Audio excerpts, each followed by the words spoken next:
Hi, this is Johan from Freaks and Clowns. You're watching CMS TV.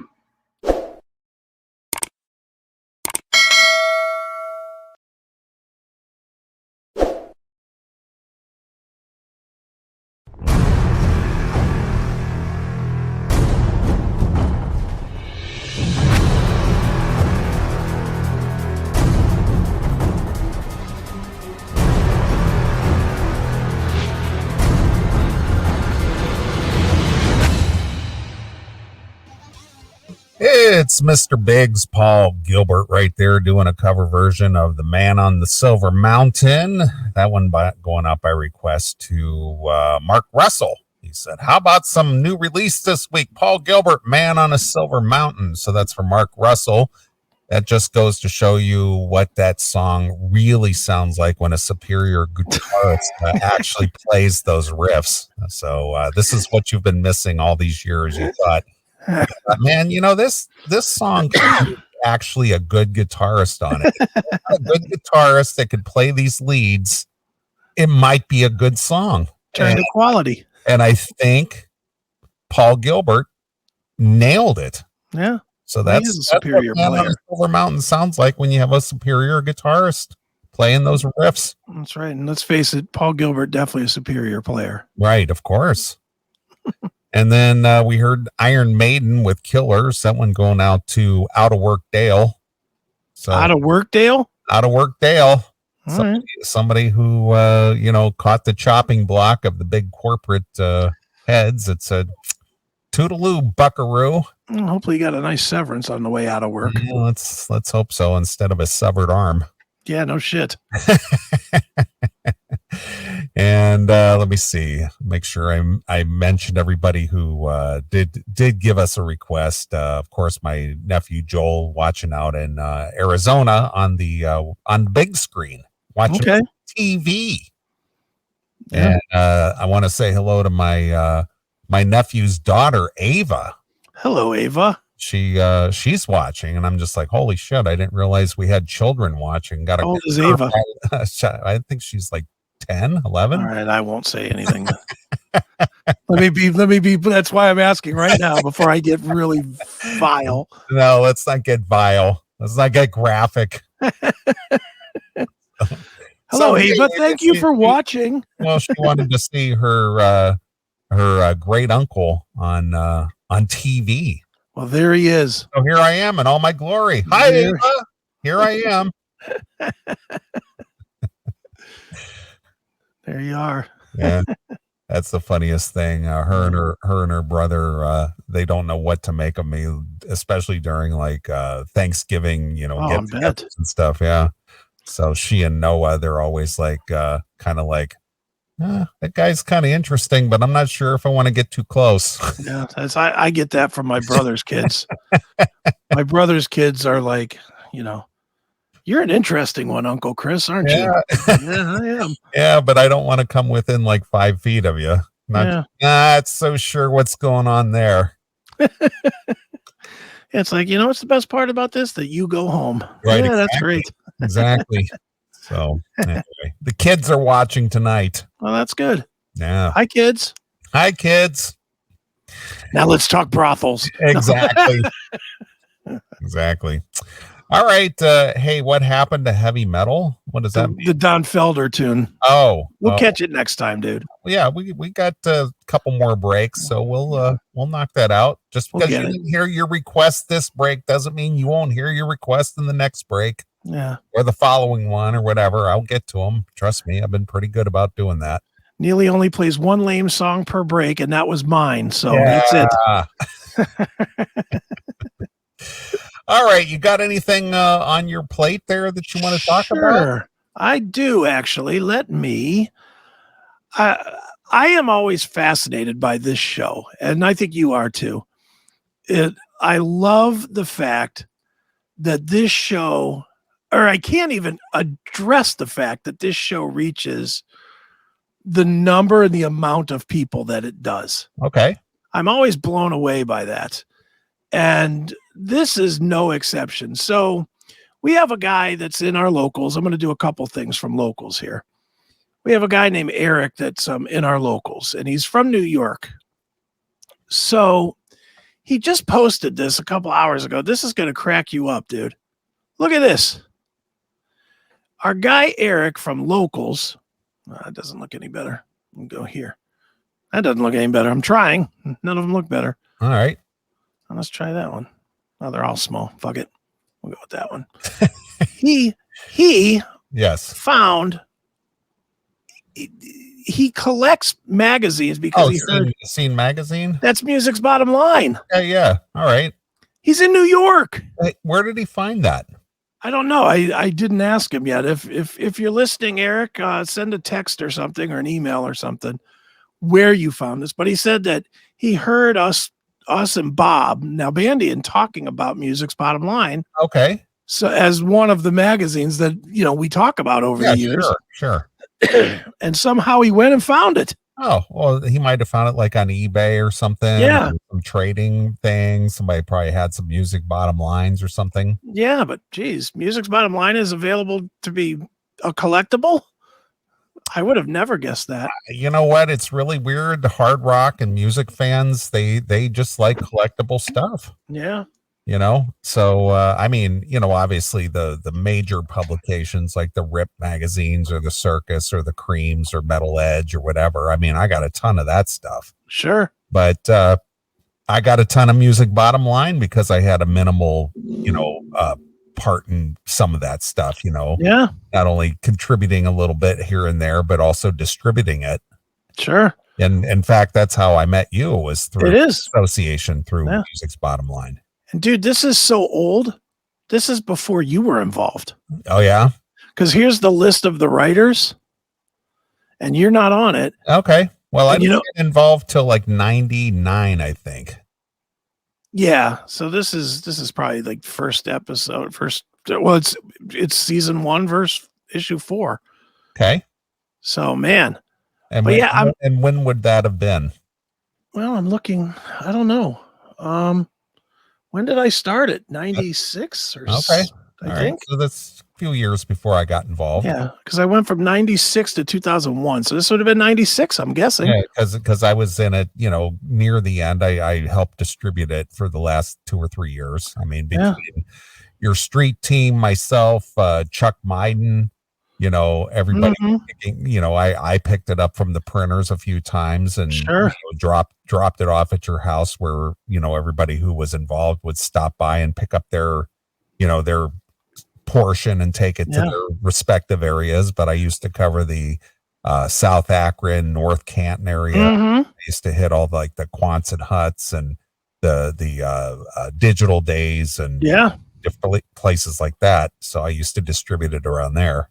Yeah, it's just crazy to me that that this exists for people to be looking for it to collect it. Nice. Well, a guy probably went online and did a little search, and maybe somebody had stack of Music Bottom Line on eBay or something, and or some kind of trading thing or whatever.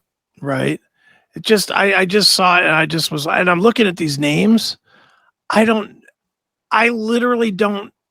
Some of them I don't even remember. I mean, honestly, some of them I do not remember at all. These last two down here, Mike Belliart and Matt Boer. I'm sorry, guys, if you're still following me, but I have no idea who you are. Yeah, Chris Aiken, Computer Graphics. Yeah. You still know him? Yeah, I've heard of him. Is he still in the business? Yeah, I think he's still around. Mr. Ill, I don't know who that is. I remember Bianca Ortiz because she was hot. Well, of course. I mean, we always remember the hot girls. Of course. I remember Sandra Conal because she almost cost me my Blossom connection. Yeah, I remember that story. Where she was trying to sneak into whatever, and then she used my name. Yeah. Oh, yeah, she was a real pip. Terry C. Martini, I have no idea who that is. Rob, I have no idea who that is. Here's one we know, Randy Trask. Oh, I know that guy. Dustin Arbone's wicked leader. Too funny. Randy Aller, I know who that is, but I have not seen or heard from him in 20 years. Cain and Abel, no idea. Timothy Mons, no idea. Matt Watson, do know, but I haven't heard from him in probably 15 years. There's a guy, Ed Beeler. You know him? I know Ed Beeler. Do you know him? I do know him, and I do know the drag man, Eric Dragney. I'm still in close contact with Eric and with Ed. But everybody else, wow, I really don't know where these guys went. I don't know Terry Godfrey. I don't know that name at all. Scotty Campana, who started the magazine with me, I know him, but I haven't heard from him since about issue 6 when I took the paper, when I bought it from him, when I bought it out from him. So I feel very old when I see this. I just don't know any of the people. But how funny is that one of our listeners is from another, from 1,000 miles away. Yeah. Is going out finding music's bottom line. All right. Isn't that nuts? So, that's a little large. Oh, that's cool. I want to read that. Oh, you want to read the article? Yeah, I wanted to read about how you suck. Oh, I'll read it because it's too big for the screen for some reason. Okay. Let me see if I can adjust it. Hold on. He was happy to know you got fired from Scene. Which I didn't, but that's what I was saying. I was like, what? You got fired from Scene? I thought you left Scene to do this magazine. Well, that's the kind of the gist of this thing was that right. There we go. Can I zoom in on her? God. Can we get it all in here? Yeah. All right, here we go. So it said, let me try a different angle here. That's better. So this was the letter to the editor that we got from the magazine. Hey, Mr. Pompous, know nothing jackass Chris Aiken. Is that you? I guess that's me. I didn't realize you had so many precursors to your name. I guess so. Right? I've always said, wear the label. Yeah, Mr. Pompous, know nothing jackass. That's right. All right. Very nice. You don't know how happy I was to see that you had been fired from Scene magazine. Now, how did he see that you got fired? Because I have no idea. You were no longer contributing. I guess I wasn't in the credits on Scene anymore. So basically, he went through the magazines that, where's that Chris Aiken's articles this week? It just pisses me off. He's been fired. He's not in here anymore. Happy day. Happy day. Now Cleveland's better without that dick. Okay. Now I won't have to read your retarded takes on all heavy music, a style that you don't know a damn thing about. Is that true, Chris? You don't know a damn thing about it. I think Pantera helped raise you out of your deathbed. Yeah, I mean, it's just so funny. I know. You don't know anything. I don't know anything. Yeah. It seems that Scene has finally come to their senses and replaced you with people who know what they are talking about. Yeah, what's funny to me is if this guy was so dissatisfied with your articles and reviews, etc., why did you bother reading it? Yeah, why don't you just see my name and skip it? I don't know. It's just the way it works. You know, he just sits there. I can see this guy grousing in the morning. He got the new Scene magazines, got a cigarette lit, and it's drinking his coffee. Ooh, Chris Aiken. Yeah.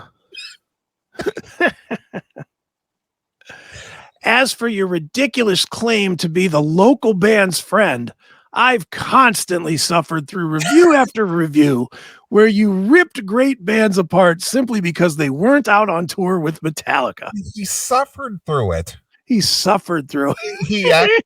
He opened that paper. Son of a bitch! Chris Aiken! I'm going to get you! You know what I guarantee this is? This is a Mushroomhead fan. Is that right? Guaranteed. Because remember that I was always beating them up. Oh, yeah, of course. You know, so I guarantee that's what this is. Yeah, they were the poor man's Slipknot. Yep. Kind of. Or they were like Slipknot playing Faith No More music. Right, of course. Let's see. At least now our great local bands can play gigs without having to deal with your senseless ridicule. You mean you kept them from hitting the stage because they were afraid you might review them poorly? I guess that's what it was. But let's draw this out even further. I could just see them peeking out from behind the stage curtain. Is Chris out there? Is he out there? But let's even pull it back further. I'm writing for another paper.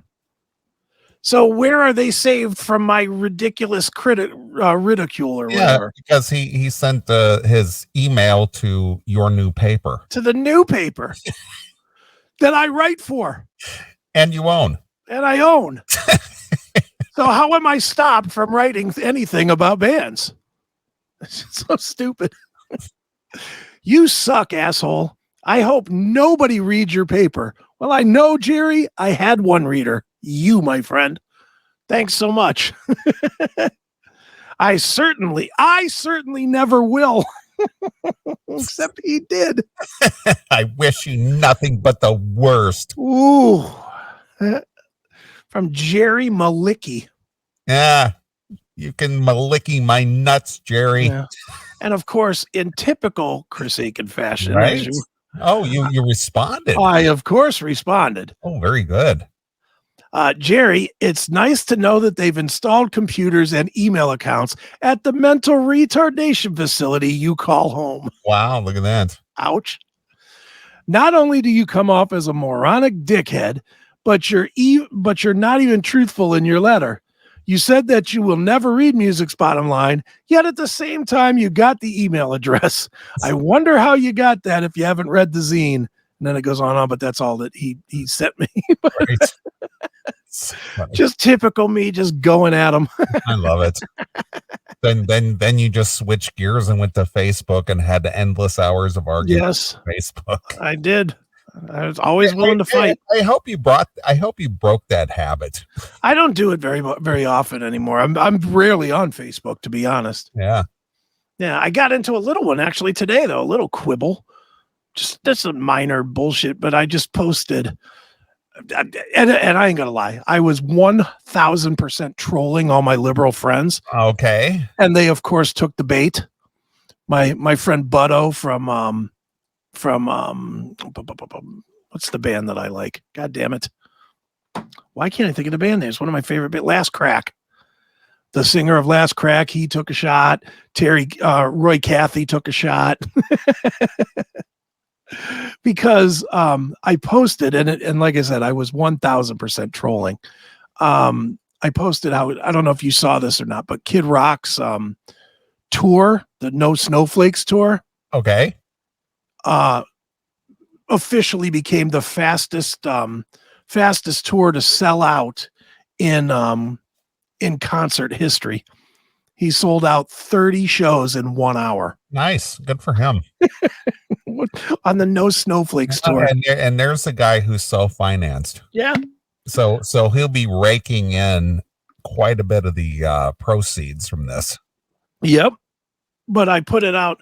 I just posted it on my Facebook page that looks like that no talent that you guys all say, that guy that has no talent, he's doing okay for himself.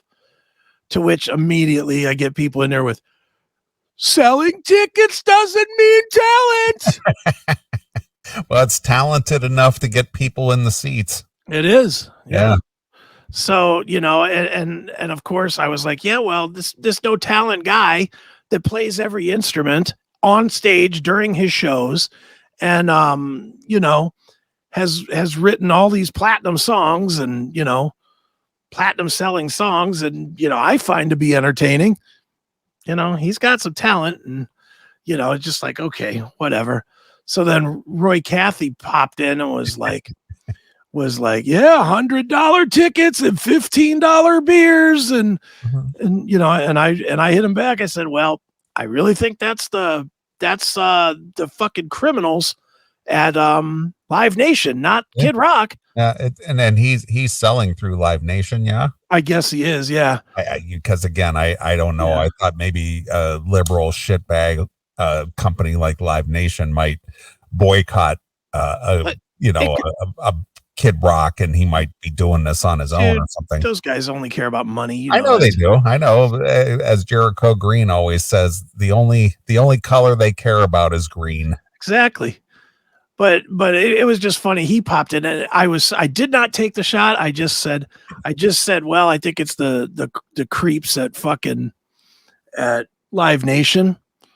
But I wanted to say, hey, weren't you on the Kiss cruise? That's what I really wanted to say was, doesn't the Kiss cruise take Kiss fans for like $2,500 a ticket? Yeah. I was like, let's ease up on calling the kettle black there, pot man. Yeah. Well, me and Roy got to, I like Roy. I have no problem with Roy. Roy and I got to be, pretty good buds on the cruise. Sure. We hung out a few times and stuff, and he was good. Yeah. Yeah, he's a good dude, and he could sing his ass off. Yeah, he definitely could sing his ass off. I got nothing bad to say about Roy Cathy. I just thought it was funny that he was one of them that jumped in to try and pile on me. Yeah, it's like I don't think Kid Rock sets the beer prices, okay? Yeah. Well, and he did for one tour, and that's a whole nother thing. He did a tour on his Rebel Soul album, I think it was. I went to it at Blossom, and it had to be fucking something for me to go to Blossom. Right, of course. But I went to Blossom to the Kid Rock tour because he did all the tickets in the venue, whether they were pavilion or lawn, $20. Yeah. $20 for tickets, $4 for Tallboy PBRs. Yeah, look at that. I think, wasn't it Pearl Jam who did that one time? Way back in the day, they did that as well. They tried to make all the tickets the same and everything. Yeah, but it doesn't work because now Live Nation owns all the venues. Oh, I understand. I get it. Trust me, I get it. They ain't letting that happen. But that was the whole thing. These artists, some artists have attempted to push back. Mm-hmm. But unfortunately, because of the ownership of the venues and all that other stuff, it's tough to do that. It is. It's. I mean, it sucks. I can't even fathom going to big show. I don't even know. Even the big shows that I'm going to this summer, I'm just like, ugh. Even though, I got my tickets at reasonable cost or free because John bought me my tickets for the one Pantera show, and then the other I'm getting free from Knotfest. So even with them being free, it's still going to cost me an ass load of money. Because you got to travel, and if you stay overnight, then you got to go to a hotel and all that other stuff. So exactly, sure. So I mean, look at me. I know what it costs to travel because I travel numerous times in the year. Mm-hmm. Unfortunately, if I'm out with Doc and, they pick up my tab for the rooms and all that other stuff, but I still got to get there most of the time. Mm-hmm. So, I know what that's all about. Yeah, it's an expense. That's why I've been talking about going to the Detroit Pantera Metallica shows and coming home in between. Because I'm like, how far is Detroit legitimately from my house? 3 hours? 3 hours. It's 2 hours to Toledo, and then it's an hour north to Detroit. Yeah. So if I don't drink, that's not bad.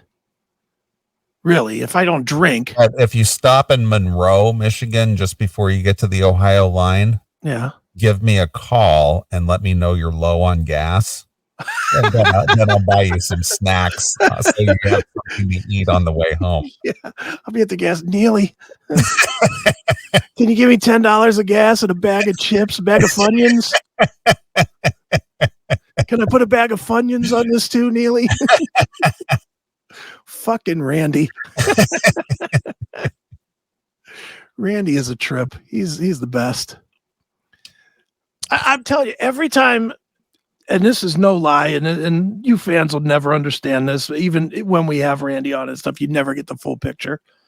Randy is a guy that every single time you spend time with him, there's a story that comes out of it. Every time. If you went to Randy's house to watch football, there'll be something weird that'll happen. Yeah, it's every time. Yeah.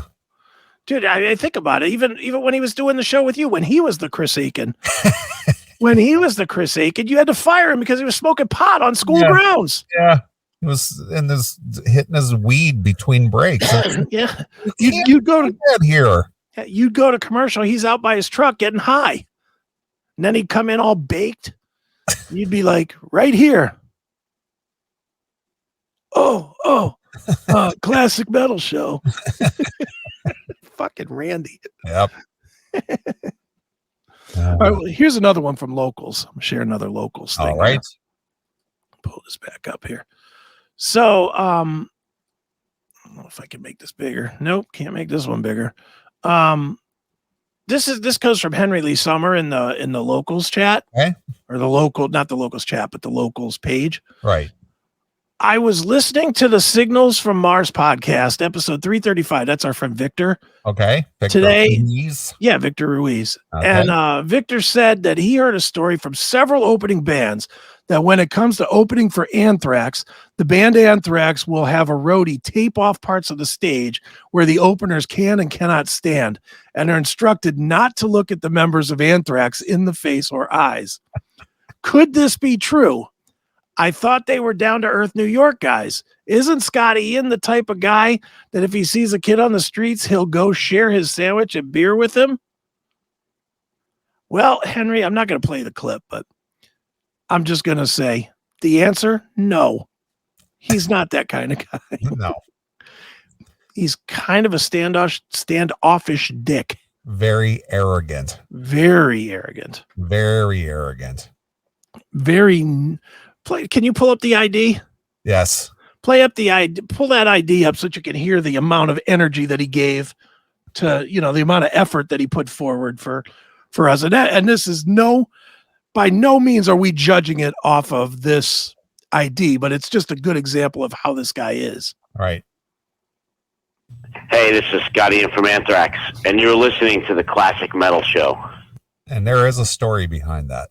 Go ahead and tell it. So I was interviewing Scott Ian for the release of the Killer A's. Mm-hmm.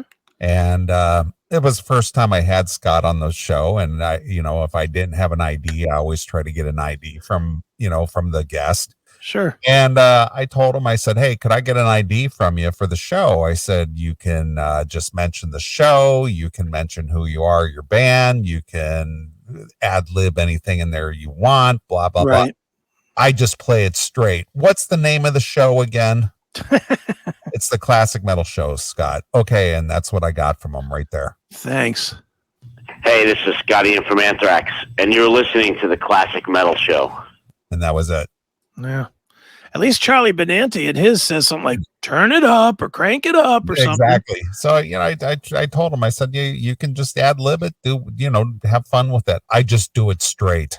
I don't want to give you anything fun. Yeah. I'm Scott Ian from Anthrax. Sounds like that Martin Albrecht from Mystic Prophecy. Behave and be entertained. Yeah. Be entertained. Be entertained. It's an order. Yeah. Do you have that one handy? I do. Martin Albrecht. Yeah, I can do that one. But some of these guys, it's just like, dude, I'm trying to help you promote your band and your stuff. Why don't you play ball? Yeah. Well, Martin, at least I'll give him at least a little bit of the rub that he is a German guy, and all those guys are kind of rough. Those guys are just like, I am German. There will be no fun. There will be no laughter. That's right. All right, here we go. Hey, this is Martin of Mystic Prophecy, and you listen to the Classic Metal Show. Have fun and be entertained. Yes, that's an order. God damn it. You will have fun. You will be entertained. Yeah, he's funny, man. He just let me see if I can find another one of those guys. I did one with another guy from that used to be in that band. Let me see if I can find that one real quick. Maybe. What was the guy's name? I'm almost there. God, I haven't worked with my right hand in weeks. Holy smokes, this is a new experience for me.